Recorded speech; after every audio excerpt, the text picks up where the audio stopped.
Now let's bring in Lieutenant Colonel Michael Waltz, a former Green Beret commander, former counterterrorism advisor to Vice President Dick Cheney, and a Republican congressional candidate in Florida. Good to have you.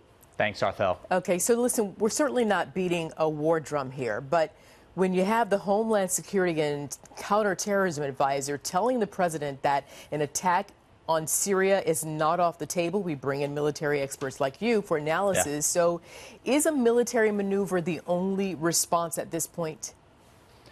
Well, we've certainly seen that folks like Putin and Assad and the Iranian regime respect strength and often only respond to military force. You know, in this case, I think the president was absolutely right to call out both the Iranians and the Russians, as did Nikki Haley, for being complicit in these chemical attacks. Arthel, let me tell you why these things are so horrible. You know, these civilians in eastern Damascus have been under bombing and artillery shelling attacks now for months and months and months. And what they often do is they go to low ground. They go into basements and into ditches and other places to avoid the shelling. Well, guess where these chemicals settle and fall after they've been launched? They go right into those basements, killing dozens and dozens of women and children, and we just can't stand for it. Not only making a statement in the Middle East, but around the world that the United States, the West, will not stand for these kind of attacks. So then I ask you, then, you know, of course, without giving a roadmap, give us an idea of what would be the most effective military response and what other countries would have to be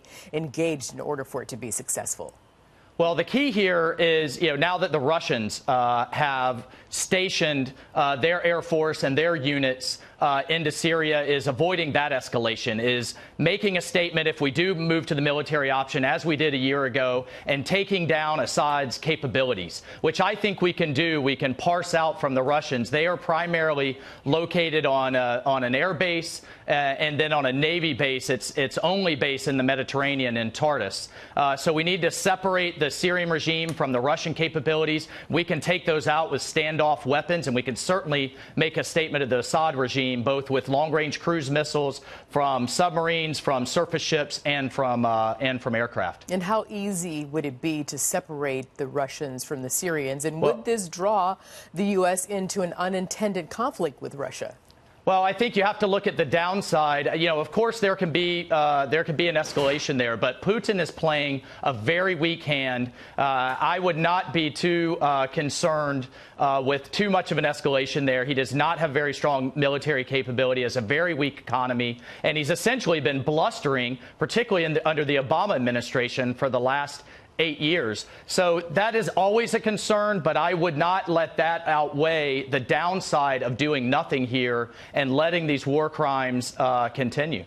A statement from State Department spokesperson Heather Nauert reads in part that these reports, if confirmed, are horrifying and demand an immediate response by the international community. So if President Trump does nothing, what are the consequences?